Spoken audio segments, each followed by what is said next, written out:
Hi, I'm Amy. And I'm Neil. And we are Nerds Over 40. All right, Neil. So it's episode 10. What do we want to talk about on episode 10? I think we're talking about Wednesday. Well, it is spooky season. So I think a spooky show is a good choice. And Wednesday is a spooky teenage girl. Do we know any spooky teenage girls? There's very few things in this world that are spookier than teenage girls. And yeah, we have a couple of nieces who are just absolutely terrifying. Well, we have 3 nieces, but one is not spooky. She's 20. Olivia Jane is not Jane's spooky. 20 now, but I think. the other So, 2. Yeah, they're terrifying. But that's because they take after their mom. Well, you were definitely terrified of Natalia. She's a handful. Oh, She's yeah, scary. yeah. I mean, the only person more scared of her than me is probably your dad. That's very true.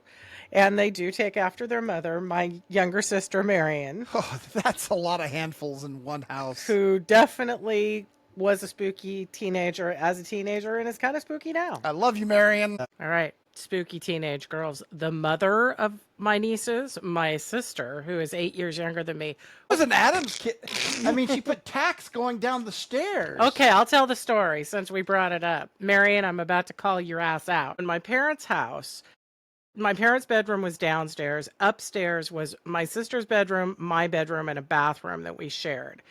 And my sister at one point was mad at me for any number of things. It could have been anything.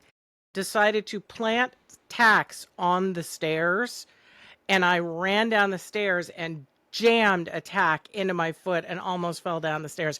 Could have killed myself. So tell me if that is not a Wednesday move. That's such a full-on Wednesday move. So Marion, I'm calling your ass out. She dumped water over your head one time too. Yes, right? she was 2. Would you call your sister? What's her nickname? She had a variety of nicknames. So she had this baby bonnet that was shaped just like Darth Vader's helmet, and she had Darth Vader's personality. So we called her Vader for a long time. And then as she got older, I started calling her the Demon. Self-explanatory. And I called her that for a long time. And then I guess around high school-ish, I started calling her Evelina, and that one has stuck, and I've been calling her that for the rest of her life. So I did take the opportunity to go brunette today, even though I don't usually go brunette, but I figured, and I don't know if you could tell, but there are braids here. Badly done braids. They're not nearly as neat as Wednesday's. My military. For those of you listening, Neil and I are dressed up in our goth gear. So Neil has a t-shirt with Wednesday's face on it that says, "Sarcasm is the only friend I need." And mine says, "On Wednesday, we wear black." So yeah, I'm not much of a goth, which should come as a nor surprise. am I. I do appreciate some of the music. I've never been gothy. No. I stayed away from all those people wearing black in high school. Yeah, I was not a goth in high school either. I don't remember what we called them. They weren't emos. They weren't goths. Yeah. Emo came after goth, right? So I'm not sure what they were. Yeah. Though I will say one of my favorite episodes of South Park was the douchey little vampire where they burned down the Hot Topic. If you haven't seen that episode, it's awesome. The goths versus emo. I remember it's one of my favorite episodes. I mean, I was in high school in the Southeast, and a lot of these folks, these people wearing black and alternative set were listening to REM. So Halloween's my favorite holiday. I always get bummed that I don't get invited to Halloween parties. My slacker friends. If we lived in LA where all my friends are, we would definitely be having a Halloween party and inviting everybody. So come on, moderate. Well, and if we maybe had a bigger apartment. Yeah, I mean, we don't have the kind of space that's made for conducive Halloween. To partying. I mean, we kind of could in the backyard, but you just never know what the weather's going to be like at Halloween. So. Yeah. So anyway, shall we talk about our nerd product of the week? Oh, nerd product of the week. Yes. So I was doing some shopping on the Target website, and I was looking at some Halloween stuff. I got some stuff to decorate my my office at work. And so I found some Halloween cereal specific to our episode. So there's a Wednesday cereal, and this one is Enid. We're going to get into who Enid is in a moment. So Neil and I decided we were going to do a taste test for you. I don't know if the stuff turns the milk black or not. You'll have to report on that. We haven't tried these yet, but I did open these, so you guys didn't have to listen to us opening the bags. One of my favorite podcasters is Kathleen Madigan, who's my very favorite comedian of all time. And she calls her podcast a pubcast because she drinks during it.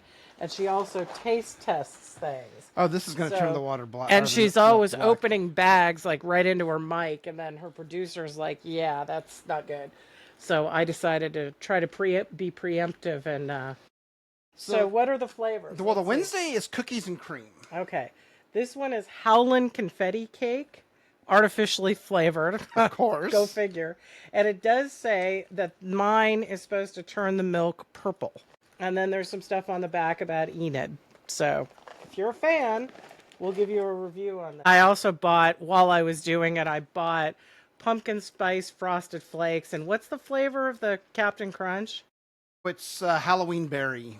Or something like that. And I was going to take it to work, and Neil's like, you're not taking it to work. I'm eating that. And I came downstairs the other day, and he had a big old bowl of the Captain Crunch. Well, it's supposed to turn your milk green. And it just turns into this kind of very, very pale, bordering on mint, sort of. And on the white side of mint. If it's supposed to turn the milk color, it should, like, be aggressive. Oh, this is turning Is that going black? These are kind of like Cocoa Puffs, really. There's some white marshmallows in there. Cocoa Puffs with marshmallows? That's not... It doesn't really taste like cookies and cream, though. Okay. Here, you better have a bite of this while it's still somewhat crispy. Because this is dissolving in the milk even as we speak. Keep your spoon. Neil doesn't want my cooties. Oh, I've got your cooties. Oh, yeah, these are getting... Yeah, Cocoa Puffs. That's what I would say. I didn't get a marshmallow. Did you eat all the marshmallows? I probably ate all the marshmallows. There weren't a lot of marshmallows. There's actually a shocking lack of marshmallows in there. I would say that's good. I don't know if I'd buy it on a regular basis, but if you've got kids and they like Wednesday. Fruity Pebbles? Not even. That's pretty bland, actually. Bland Fruity Pebbles? It's kind of, it tastes like cake, right? Like white cake. It's got kind of a vanilla flavor.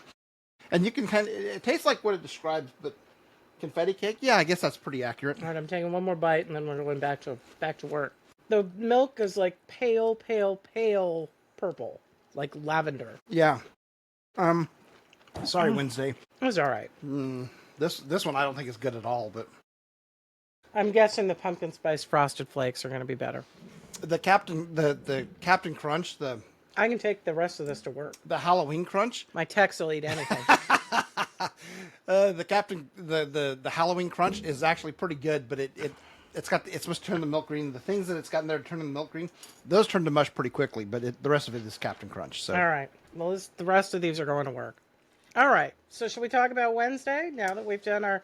I would give these a C. I give them a maybe a C minus. It's not very good. Yeah. Don't spend your money. Yeah. Unless you're doing it for effect or something. You know what?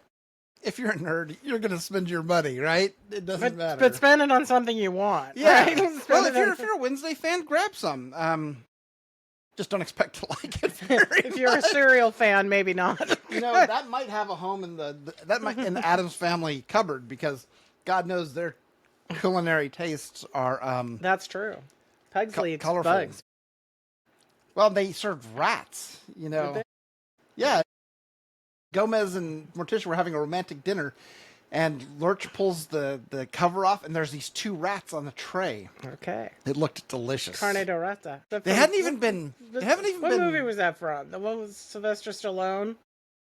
Carne de rata? Yeah, where he goes into the future, he gets frozen, and Oh, thawed out, and then he goes and like. Oh, that was Demolition Man. Yeah, and then he goes into like that underground area, and they're doing a barbecue, and they serve it to him, and they're like carne de rata, and he's like, "Oh, okay, you know, he keeps eating it. Remember that scene? Yeah, vaguely. I haven't seen that. You know why he appreciated that? Because all the restaurants in the future were Taco Bell, so the carne de rata wasn't bad. You make that sound like it's a bad thing. It is if it's the only restaurant. I guess maybe. Taco Bell has gotten worse as their food quality has gotten better. I don't know what it is. I don't know. All right, so let's talk about Wednesday. So Wednesday started as a cartoon, like a single panel cartoon in the New Yorker. And the creator of it, the cartoonist, was Charles Addams, spelled like the Addams Family, Addams, hence The Addams Family. And it started in 1938, penned about 68 Addams Family cartoons for the New Yorker over the years. And the characters initially were unnamed, and they were grotesque and frightening and creepy. And it was a satirical version of your typical American family. So it was like the goth American family. Of a rich American family. Right. They were supposed to be old money. And they didn't seem to care what people thought of Well, them. I think they were about as in touch with reality as like plutocrats are, with reality. Neil just had to wash down his Wednesday cereal. He's not enjoying it. It's like, I got to get the taste of that stuff out of my mouth. So anyway, I did grab a couple of the cartoons so you can see the origin. If you're watching on YouTube, I'll put some images in. But one of them was of their house. And their house was kind of a character unto itself. There were all sorts of creepy things going on in the house. So yeah, at the beginning of the 60s TV series, they do the song, and then they show, like, it says the Addams Family, and it's superimposed over the house, and it's the same house from the cartoon. And then in season 2 of Wednesday, when they go camping, and I was commenting on the tent that Morticia and Gomez had, it's a tent of that house. So I like that they kind of did that throughout. And I always thought the house was, very like the epitome of a haunted house. Now, how did Charles Addams feel about the television show? He was not a huge fan of the television show because they watered it down. They made it more, family friendly. He described it as half as evil as his cartoon series. Also, interesting fact, Charles Addams' wife looked very similar to Morticia. So a lot of people thought, he based Morticia on his wife. But actually, he penned Morticia years before he got married. So he was attracted to that type, and then he went and found somebody who looked like Morticia and married her. And how did that work out for him? It was like he actually married Morticia. She divorced him and took the rights to the Addams Family with her. And he was pissed. So, yeah, she was the one who actually ended up making all of the money off of the television show and not him, because she took the money and ran. So other characters, who were they based on? Well, Uncle Fester was played by Jackie Coogan, and that was supposedly the one that Charles Addams felt was closest to himself. Yeah, he said he had more hair, but other than that, he looked like Uncle Fester, is what he said. That's unfortunate. And Gomez was based on a politician at the time. I don't know which one. Yeah, I'll throw a link in, so if you're interested. So let's talk about the TV show. So we as we've said, Charles Addams started in the beginning working with the producers of the TV show, and then got kind of pushed out when he lost the rights. And this was the first time that they actually named the characters. So the characters were not named in the cartoon, and they named Wednesday why? Because Wednesday's child is full of woe. Yes, so the Monday's Child poem, which I'm going to insert so you can see the entire poem, but Wednesday, that child is full of woe. Interestingly enough, if you watch the episodes of Wednesday, the title of each episode has the word woe in it, and it didn't even occur to me why. Like, it should have... Whoa. Yes. So, a couple of the titles are Woe, What a Night, You Reap What You Woe, and Quid Pro Woe. So I thought that was interesting. So yeah, we have a TV show that comes out. It came out in 1964. It ran 2 seasons. The characters are named now. And who were some of the people who were in the TV show? About the only one that I can name off the top of my head is, Jackie Coogan played Uncle Fester, and tell us about Jackie Coogan. I know about Jackie Coogan. We both do. Because I think he was Spanky in our gang, but he was a famous child actor. He's one of the top earning actors of his time. His parents took all of his money and spent it. If you've ever gone to law school, you know all about Jackie Coogan. Well, and also if child actors now, they're required by law, their parents have to take them to a bank and open up what's called a Coogan trust account. And 15% of all their income has to go into that account, just to make sure that they'll have something left over. Because Jackie Coogan made a boatload of money. Even 15% would have been enough to live the rest of his life off of, but His parents it absconded. was all gone. So Right. that's what the Coogan accounts are for. So you got a kid in modeling, a kid in. It doesn't necessarily apply to YouTube channels though, or TikTok. Oh so. yeah, we watched a whole thing on Netflix about Oh that. yeah. I don't remember what that was called, but it was No. about kind of kids being taken advantage of on YouTube. Oh and God. it was Parents very, are very disturbing. Other than Jackie Coogan, there was John Astin. So tell me Yes. about John Astin. Well, that's Sean Astin. You know, that's our Frodo's boy's dad. and his parents were John Astin and Patty Duke was his mother. That's Hollywood royalty right That's there. right. And they introduce the family. So you have the mother and father, who are Morticia and Gomez. Then you have two children. You have Wednesday and Pugsley. Then there's some other family members. So there's Uncle Fester. There's Grandmama. There's Cousin It, who's just like hair. And they never really explained what Cousin It was, as far as I could tell. No. Well, I think explaining takes away some of the mystery. I think it's good to leave stuff unexplained. Right. Then there's Thing, who's a disembodied hand, and in the TV series, he's always like coming out of a box. It's like pre-CGI, so he's not, they don't have him running around. It wasn't until the 90s movies that they had him out of the box. Right. And then there's the butler, who's Lurch, right? Is a big, tall, kind of a Frankenstein-looking character. Rang. Yes, you rang. Yeah. And then they had some pets. So Pugsley had an octopus. So I'm using my octopus skull cup. Lurch has to be one of the most referenced characters in pop culture history. I mean, how many television shows and movies have they called the big person, character Lurch? Lurch, yeah. I mean, it's got to be hundreds, right? Yeah. Morticia also had a pet lion whose name was Kitty Cat. And she also had a carnivorous plant named Cleopatra. Now, I have to be honest here. I did watch the Addams Family like this much when it was on. I did reruns, of course. It was Nickelodeon. That's how our generation, I think, was exposed to Addams Family, because we weren't born in '64. But it didn't go on for very long. It was only 2 seasons. And really, in my opinion, the best thing about the Addams Family was the theme song. Yeah, that was pretty fun, good. and everybody knew it, right? With the snapping. But the show that I watched that was concurrent was The Munsters, which came out the same year as the Addams Family, which I thought was interesting. It's also like a creepy family. They are actual monsters. So like Herman Munster was like a Frankenstein character, and then the son was like a wolf man. His wife was like She's Frankenstein's bride of Frankenstein. Yeah, she had the white streak in her hair. And then Grandpa was a vampire.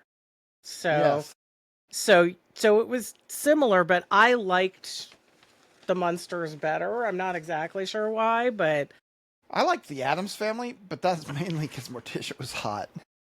Hey, Mrs. Munster was hot. Lily Munster. No, Morticia was much hotter. Drop in the comments which one you think is hotter. We'll take a poll. It's not even close. I'd be interested to hear. But they both came out the same year. They were both canceled the same year. They both ran 2 seasons. They think that it's because the Munsters was up against Batman and the Addams Family was up against Hogan's Heroes. But they both did really well in syndication. But interestingly enough, the Addams Family has legs, right? I mean, they did movies. Now they've got Wednesday. Whereas the Munsters was kind of the Munsters, and then that was it. Well, it was edgier than... Yeah. The Addams Family was edgier than the Munsters, I think. Yeah. And, I mean, some of the research that you did shows us that goth culture, kind of, a lot of it, the fashion at least, was inspired by the Addams Family. Right. I mean, I do think that it's interesting how these shows that basically had the same premise and came out exactly at the same time. And Neil and I, when we were discussing this, said it's interesting how often that happens. Like there were 2 volcano movies that came out at the same time. I think that was 90s or, Yeah, the 90s. one was Dante's Peak with Pierce Brosnan, and I can't remember I what don't the other remember one the was name of the called. other one. But they literally came out right at the same time. Well, and Deep Impact and Armageddon came out at the same time, two Earth getting hit by meteorites, sort of. Yeah. And it's not the same as imitators because, we know that happens. Like Star Wars came out and then a million, sci-fi movies came out. But these are things that come out concurrently. And I'm not really sure what the reason is for that, but I thought it was interesting. Like Tombstone and Wyatt Earp. I mean, that's another, Tombstone with Kurt Russell and Wyatt Earp with Kevin Costner. Those kind of came out at the same time, and it's sort of... It's like, does Hollywood get wind of something in the works and rush to do another one? I don't know what the cause of that is. Maybe there's something in the water. But I thought it was interesting. So anyway, you have the TV show for 2 seasons. And then there were some other kind of crossover things. So in animation, they had the Addams Family show up on an episode of the Flintstones, or like a version of the Addams Family. They had the actual Addams Family showing up on Scooby-Doo in an episode. They had like a TV special. They had a short film. But then the next big property were the movies that came out. The first one was in 1991, and the second one was in 93. Well, the movies were pretty good. I liked... who played Gomez in the movies? Raul Julia. Raul Julia was the best Gomez, I think, by a lot. I mean, the John Astin, he was kind of sweet and goofy, but Raul Julia he looked dangerous. He was goofy and he was sweet, but you could see the crazy when he was doing it. He was great. Well, and one of the aspects of the Addams Family is Morticia and Gomez have a very passionate relationship, right? They're always like tangoing. And if she speaks French, he gets all turned on and starts kissing her arm and and I think that Raul Julia certainly was the most kind of like had the most savoir-faire of the Gomez's. Though I like the current one. I think he was a better match for Morticia. I mean, the current one, come on, it's not. I like him though. He's just cute. He's been constantly manipulated by Morticia. I like him. He's kind of. I mean, he's an. No, I don't like him. I do. I don't like him at all. Actually. Neil and I are not going to completely agree on Wednesday. Just spoilers. So then Uncle Fester was Christopher Lloyd. Of Back to the Future. Christopher Lloyd is good. He was Taxi. good as a Klingon, Yes. And then Christina Ricci was Wednesday. So we'll get to her going forward again. So anyway, those were the series. We're not going to spend a lot of time on that because we want to talk about Wednesday. So Wednesday was produced by Tim Burton. So it definitely has a little bit of that Tim Burton vibe. A little bit? Well, when you look at it, it's got a lot visually. Of that Tim Burton vibe. And I guess Tim Burton is very hands-on. I in researching this, I was watching an interview with Jenna Ortega, who plays Wednesday, and she was saying that they couldn't get her hair right. Like, he was not happy with the way her hair looked. And they did it, I don't know, 4 or 5 different times with, like, the bangs and the braids, and it just wasn't right. So Tim Burton went in and did it himself. That's a skill. Very hands-on with the way he wants everything to look. I wonder if he's got daughters. Maybe he's a girl dad. He might be. I don't know. But if you've ever watched a Tim Burton movie, they all have kind of this goth overtone, black. And I think that, he's a good fit for a showrunner for Wednesday because of that.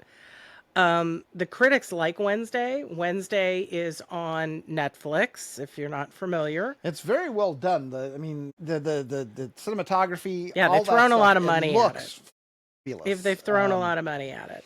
So season 1, the basic premise, it starts at like your regular high school. Wednesday and Pugsley are in this high school, and Pugsley is getting bullied. So Wednesday decides to take revenge on the bullies, who are the boys' water polo team. And while they're in the pool practicing, So it's got a lot more piranhas than your regular high school does. She throws a bunch of piranhas in. So Wednesday gets expelled from her regular high school and gets sent to Nevermore Academy. And that's where Morticia and Gomez went to school. And I was questioning when I was watching it, why the hell didn't they just send her there in the first place? Because she definitely fits in much better at Nevermore than she did in, generic school USA. And money's not an issue. So, that was that was something that bugged me too. Why even bother with the regular school when you've got Nevermore Academy and both Gomez and Morticia, and they loved it. Yeah, they so loved it's their, not their like school, it's a punishment so, sending her there. Though she acts like it is. Yeah, but she acts like a lot of things are. Well, she's very emo. She's spoiled rotten. She's a brat. She's not. She's just, a teenage girl. She's going through some stuff. I'm so glad we never had kids. Oh my God. So anyway, let's talk about Nevermore a little bit. It's the central setting of the show, and I think they did a really good job on it. It looks like a place that you might want to go to school, even though it's kind of weird and creepy and whatever. I wouldn't want to go to school there, but... Well, I like boarding school stories. I think they did a great job with the texture. It feels like this could be a real place. Yeah, and I like stories set in boarding schools. So when I was a kid... Go ahead. Well, that's like a cheat code for children's literature, right? Is send them to boarding school. You either kill off their parents, you send them to boarding school, or if you're Harry Potter, you do both. That's true. Good point. So I read this series of books when I was a kid. They were written by Enid Blyton, who's a British author, and they were set in Mallory Towers, and it was a girls' boarding school, and I really liked those books. Then, as Neil mentioned, Harry Potter, right? I mean... Well, in the Chronicles of Narnia, the kids are sent out of London during the Blitz. The parents being absent is a big thing. His infernal...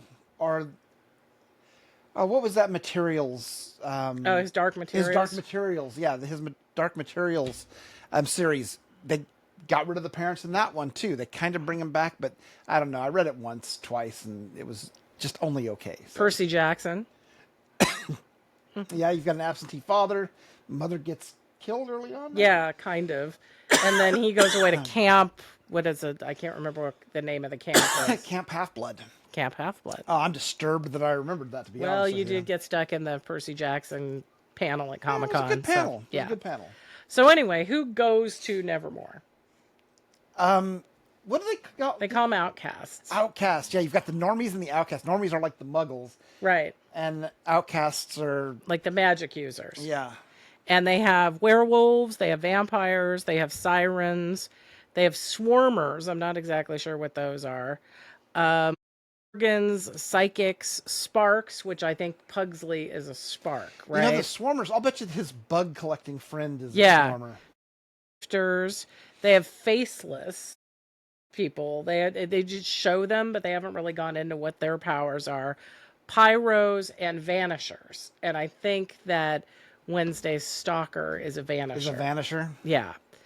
And so the whole idea of Nevermore is that the students can learn to control their powers and embrace their true unconventional selves without fear of rejection from the normie world. Yeah, it's just fear of rejection by each other, which is...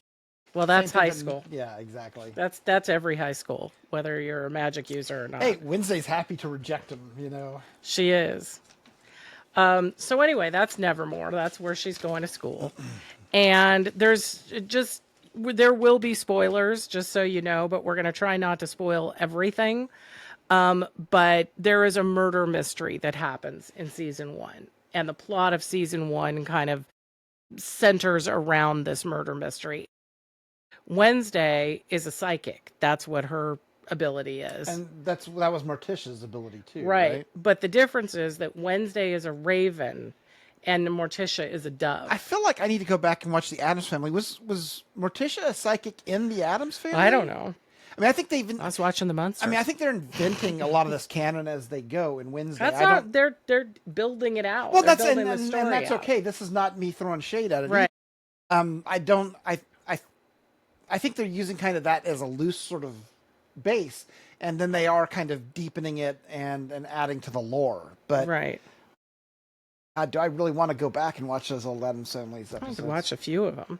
They were fun. Yeah. So anyway, that's season 1. Season 2 Wednesday has a vision that Enid, who's her best friend, dies. And so she goes on this quest to prevent that from happening. Additionally, Pugsley, who you just saw kind of in the beginning of season 1, has now enrolled at Nevermore. So you're seeing a lot more of Pugsley in this one. There's a new principal, and who plays the principal? Donnie. Shut the F up, Donnie. Steve Buscemi. Steve Buscemi, who's one of our boys. We love him. Yes. And I loved him in season 2. You put Steve Buscemi in anything and I will watch it. So, if you pick somebody who's got a face that doesn't look like a normie, it would be Steve Buscemi. Yeah, Steve Buscemi. But he's so enthusiastic about this like creepy ass school. He's just like so happy. He's got like a t-shirt cannon and he's like making Nevermore t-shirts and shooting the He's t-shirts around really the a pretty place. talented actor. He I don't is. think he gets the credit that he deserves, and maybe it's because he's not conventionally handsome. No, he's a character actor. That's what he does. He's really a talented actor. He's funny. You know, he can do all these different things. If you watched Boardwalk Empire, He's very funny. Yeah, but he's very much and plays a little bit of a goofy character in or at least it looks like he's a goofy character in Wednesday. So yeah, he was a welcome addition, I thought. I thought so too. I was very excited when I saw him. There were a couple of people in season 2 that I was very excited to see.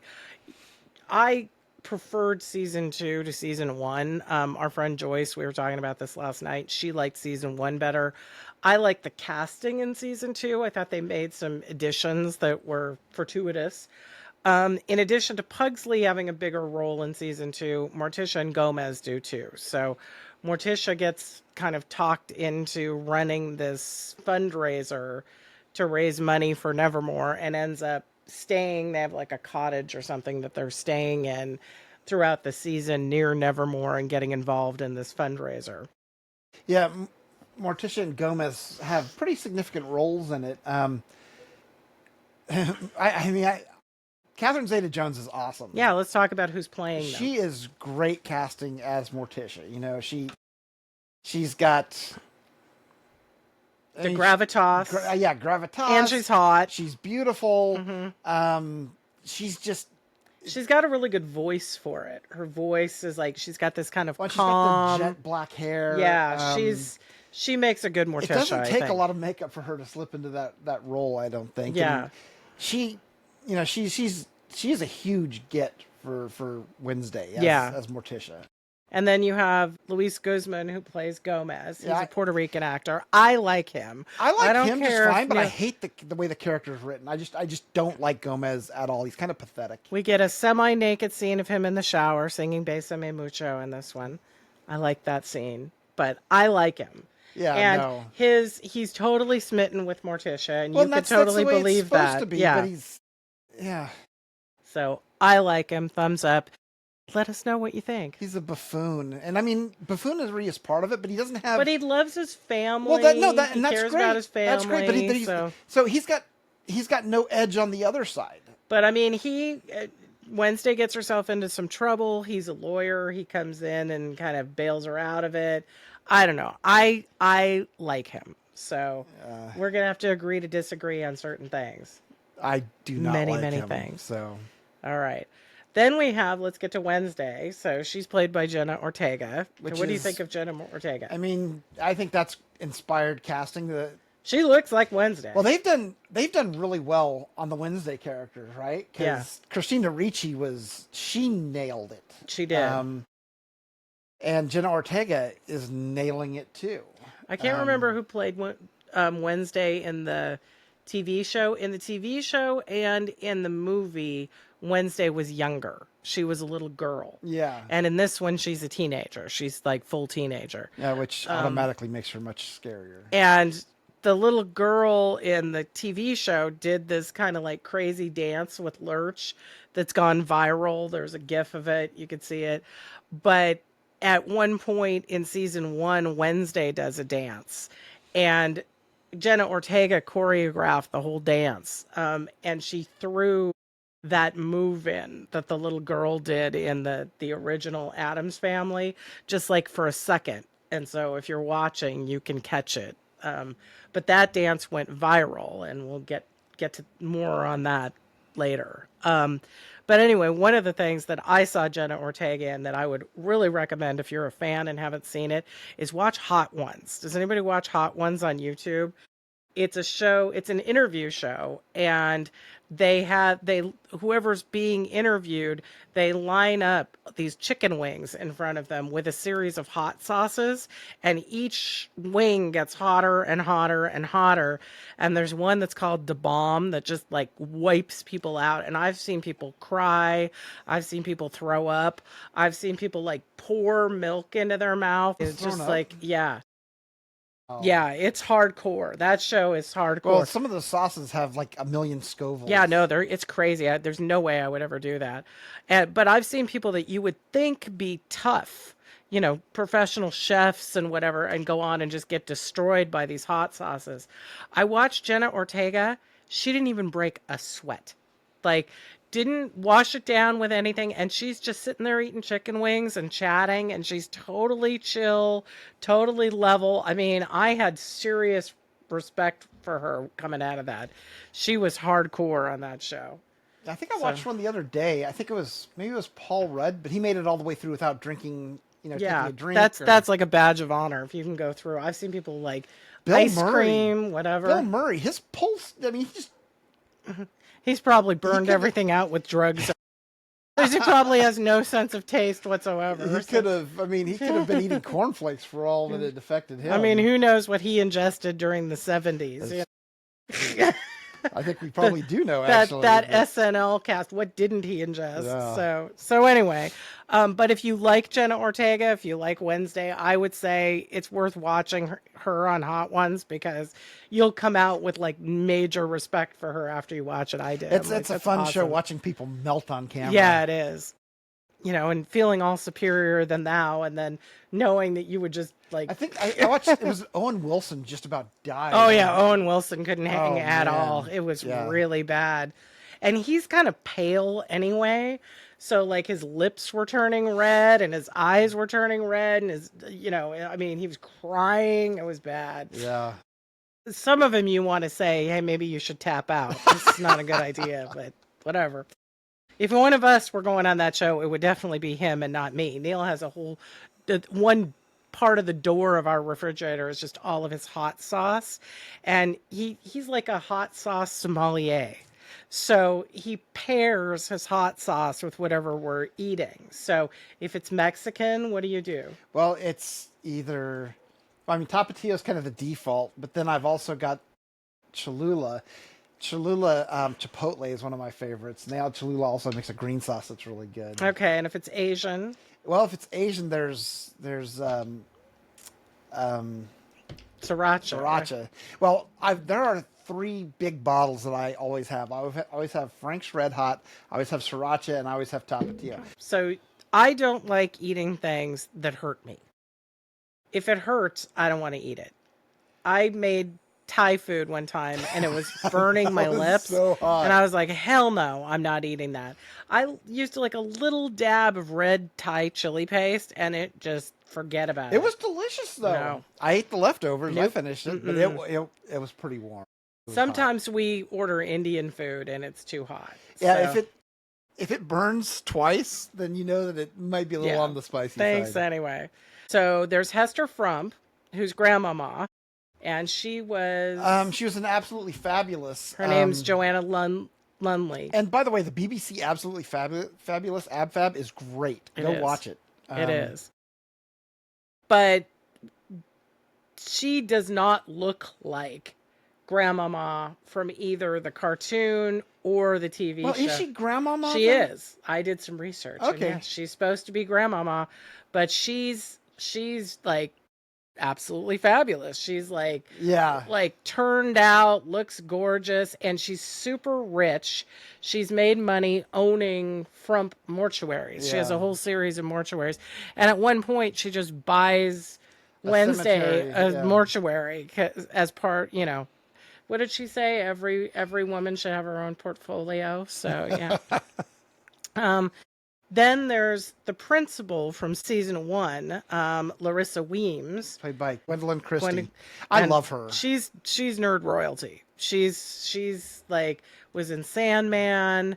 She Game was of in Game of Thrones. Thrones. She was in the Hunger Games. She was in Star Wars. That's not really a badge of honor. Well, I'm just Okay. saying. I mean, if you're going to say a And nerd property, that she is was in not Star her. That's Wars. not her fault either. So I really like her, and she plays a shapeshifter, and she comes back in season 2. Spoilers, I won't tell you as what, but she's the principal in season 1 and something else in season 2. Still herself, but she has a different role in the show. Then there's Dr. Valerie Kinbot, who is Wednesday's court-appointed therapist, and there's a rough gig.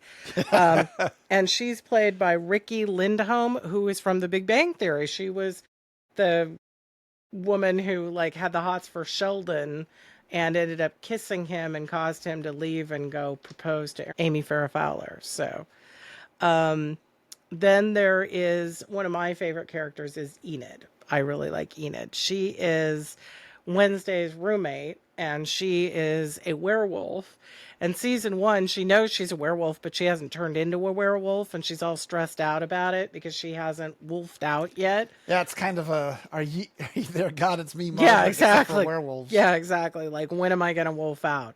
But she's all like pink and bubbly, and it's She's kind the of antithesis of Wednesday. it kind of reminds me of Wicked, when like the two characters were rooming together and one of them's very kind of dark and whatever, and the other's like all pink and bubblegummy and whatever. But I like Enid, and she's cute. She's always happy and up and not emo. Everyone needs an Enid in their life. Yes. Then there's like the mean girl, the mean popular girl, that's Bianca. Oh, And she's the mean. I thought Wednesday was the mean. no, popular Wednesday's girl. just mean, but she's not like the popular Well, she in queen bee. In season 2, she kind of Yeah, is, but in though. season 1, no. she's kind of the newbie, whatever. So Bianca is a siren, which I think is an interesting, how do you control that in a school? It's just like teenage boys and teenage girls anyway, right? Then there's Ajax, and he's a Gorgon. And he is Enid's romantic interest in season 1. And he's always wearing a beanie to cover up his snakes, right? And I have a coworker that wears a black beanie every single day. I've never seen him. He looks kind of like him too. I've never seen him outside of this beanie. So Ben, we've got your next Halloween costume. I'm bud. not sure. He may be actually a Gorgon. We don't know. So I've never seen him without it. Then there's Marilyn Thornhill, who later is revealed to be Laurel Gates, and she is played by Christina Ricci, who was Wednesday in the movies. And she is the botany teacher. So she's the, They've got her as a redhead, which really makes it hard to recognize her because she's so... Yeah. And she's also the dorm mother of Wednesday and Enid. And then later on goes on to have a darker backstory that you find out later on. But you do go, oh my God, it's Wednesday as soon as you're watching it because there's Christina Ricci. Then there's Eugene, and he's kind of the nerdy. He likes bugs. He can control bugs, and he has kind of He has a beehive. an outbuilding full of bugs, and you know that who he's going to be immediately when you see that. We talked about Principal Dort, who's Steve Buscemi, and he's pyrokinetic. He That's can right. make fire. Then there's Pugsley, and Pugsley has the same ability as Uncle Fester. So what's that? He can throw lightning. Electricity. Yeah. Like static electricity. Really big static electricity. And you do see him, like, season 2, when they're driving to Nevermore, like, Unless he out the really window. needs to be able to throw electricity, then, he's worthless. Well, isn't that the way it goes? Then there's Isadora Capri, who is the music teacher. And she's a former child prodigy. She's also a werewolf, and she's played by... Billy Piper? Yeah, who was in Doctor Who. So they brought in a fair amount of nerd cred into...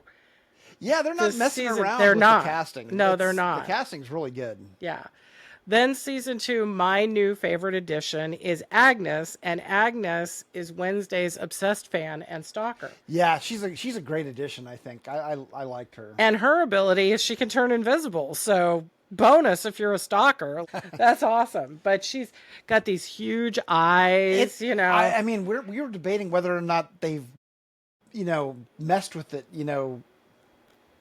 Yeah. with using CGI because her eyes are enormous. And she and Enid kind of have a rivalry because they both want to be Wednesday's best friend. And that is a real thing amongst teenage girls, by the way. Like, who's best friend? Well, Enid doesn't seem to care so much. She does. She gets mad at her. She does, gets but mad. she's got a lot of other things going on. She does, but she's she's still like, aren't we friends? And yeah. there's that aspect. She's much more assertive in season 2 than she was in season 1. That's because she's wolfed out. And she's an alpha. After she wolfed out, she got more assertive. That's what happens. And it never goes away. Oh, shut up. We talked about Gomez already. There's Wednesday in season 1 has a couple of love interests. Tyler's one of them, and we think he's a normie. He's working in town. He's a barista at the coffee shop. He's the sheriff's son. And later on, we find out that he's a Hyde. So like Dr. Jekyll and Mr. Hyde. Yeah, because I didn't know what that was. I had to look it up. He turns into a monster, also with big bug eyes. And then there's another student at Nevermore that Wednesday kind of... Just because you'd forgotten the League of Extraordinary Gentlemen. I guess... Dr. Jekyll and Mr. Hyde makes an appearance. Okay. And then there's Rosalind Rotwood, and she is a ghost who appears to Wednesday after she visits her grave. And what is notable about her? Who plays her? Oh, don't even put me on the spot like that. Lady Gaga plays her. Oh, yeah. Okay. And so how Lady Gaga got involved is kind of a circuitous path on this. Because in season 1... Wednesday does this dance, and she does it to this song called Goo Goo Muck by the Cramps. And this went completely viral. It was all over the internet. But a lot of people were sampling a song by Lady Gaga and speeding it up and having her dance to that instead of the actual song that she danced to in Wednesday. And so I guess Lady Gaga got wind of this and ended up being approached to take on, it's a very small role, but she also wrote a song for Wednesday called The Dead Dance that at one of the episodes in the season, Agnes and Enid do a dance to this new Lady Gaga song. Do y'all have all those names? Because there will be a test later. That's right.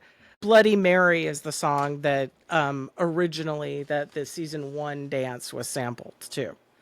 And then perhaps my favorite cameo of season 2, one of my favorite episodes, they go camping. They're on this kind of camping retreat and they rent out this whole camp to do their activities. And then these paramilitary scout people show up, these boys, who apparently double booked the camp with the Nevermore people. And then they have a challenge, like a capture the flag challenge to see who's going to get to keep the camp. But what was notable for me is I'm looking at the scoutmaster, this adult, and I kept squinting at him. I'm like, wait a minute, he looks really familiar. Who is this guy? Who is this guy? And Neil was in the kitchen. I'm like, oh my God, look who that is. And who was it? It's Farmer Ted. It was Anthony Michael Hall. So, like, again, from our past, from our history. Yeah, there's a Gen X, legend right there. Right. So anyway, playing very much against type, but of course he grew up. I mean, yeah, he got hot. He went from like nerdy to hot, like he was like a skeleton in The Breakfast Club, and then like if you saw Johnny Be Good, which was only made like a year or two later. I mean, he looked like a quarterback. In that. Hormones were good to him. He aged up very well. Well, I mean, it's a problem though if you've got this playing one the little lane scrawny nerd, and then you're then like this suddenly, big hot guy. Yeah. Well, of course, it didn't seem to bother the actor who played Neville very much, though. That's true. I think that, it has its pluses and minuses. Yeah. So anyway, I was very excited to see him. You've seen those 10,000 points to Gryffindor memes. That's right. 10,000 points to Farmer Ted. To Shermer. That's right. So, a couple other aspects of Wednesday that I like. I like the use of music. I always notice music. I'm a musician myself, so I notice it quite a bit. They do a lot of things in Wednesday where they have covers. It's kind of like Bridgerton, if you've watched Bridgerton. Well, and They even do a lot before of that, classical. Westworld. Yeah, Westworld did the Westworld. same. So you'll hear them playing kind of a theme, like an instrumental theme, and you'll be like, wait a minute, that sounds familiar. What is that? And so you have a lot of those moments.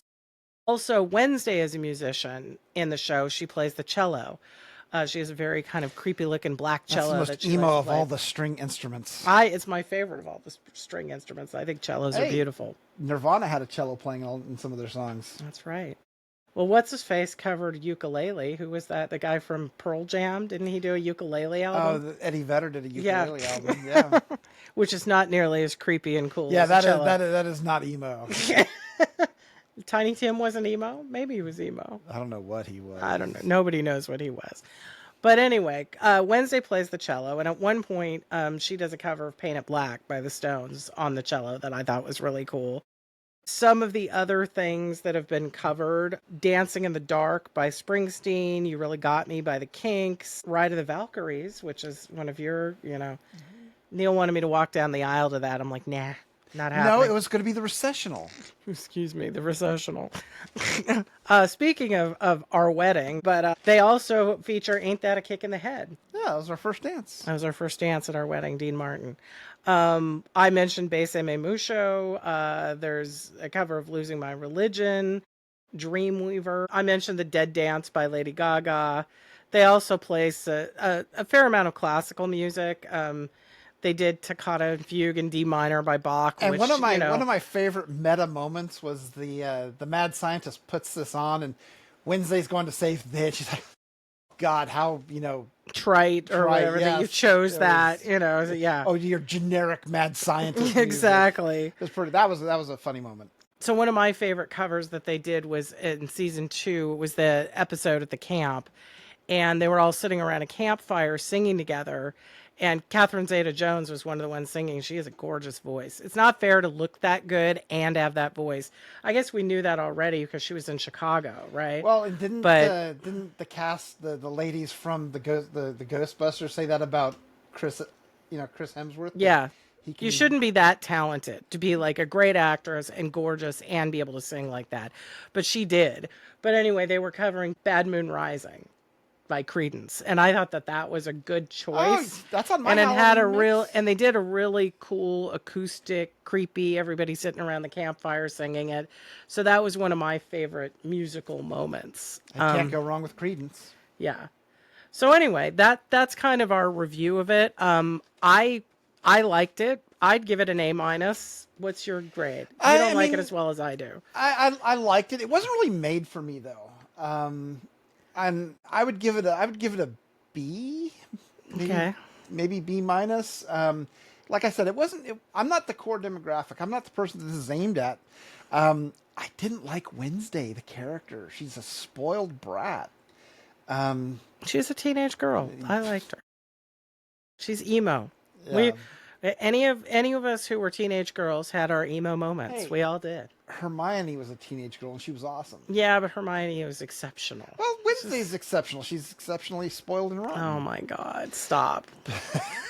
But no, I mean, I think it's well made. I think the casting is great. I had a few quibbles with it that I would have done differently, but I'm not a professional, so take that with a huge grain of salt. It's worth watching though. Yeah, I would say, it's the season, right? We're going into Halloween. You want something fun and spooky to watch. You've watched Hocus Pocus and Practical Magic, or if you're into, Nightmare on Elm Street or The Lost Boys. Lost Boys. But if you've seen everything that there is to see in that kind of genre a bunch of times, and you're looking for something kind of fun and spooky and creepy, what does the song say? They're ooky. And they're spooky. They're all together, or they're all together ooky. Yeah. I'll drop the lyrics so you can see it. By the way, the Netflix does do kind of an homage to the song. They don't use the song, but they do have Thang doing the snap and then the Netflix da-dum. So I would say, grab some Wednesday cereal or not. Not. Very much not. You know, get yourself something, you know, light some candles, you know, put it on, you know. I don't feel bad about panning a Kellogg's, product, because they're going to be fine without It's my okay. I'm going to take it to endorsement. work. The technicians will eat it. They eat everything. It's like Mikey. We'll feed them. You can keep the pumpkin spice frosted flakes. But you wanted to try those. I do. Yeah, it makes my diabetes throb. So anyway, but we are going to kind of start moving into our Halloween episodes in the next month.